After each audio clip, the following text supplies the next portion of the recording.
For nearly 60 years, the Corporation for Public Broadcasting, or CPB, has supported public radio and television across the United States, bringing non-commercial, educational programming to audiences young and old.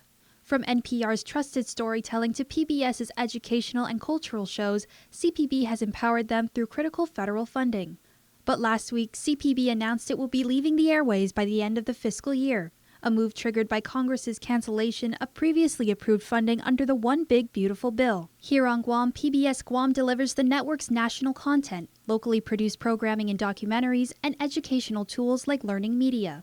PBS Guam's general manager Ina Carrillo says, quote, "Without this core support, PBS Guam will face severe operational reductions and will likely be unable to maintain essential public service programming for Guam's residents." She previously called on the public to donate and advocate. Now she's turning to our elected officials, stating, quote, "Local legislative funding remains critical for PBS Guam. We appreciate those senators that have repeatedly answered our call for support, see the value of public media for our island, and champion our station." But Senator Sabrina Salas-Matanani's Project Rifle, a sweeping government finance restructuring plan, tells a different story. Project Rifle would zero out any local support for PBS Guam, along with funding for the Department of Chamorro Affairs, Bureau of Women's Affairs, Guam Ancestral Lands Commission, and others. Carrillo responding to the cuts with, quote, "I can only express my deepest and utmost disappointment in the senator."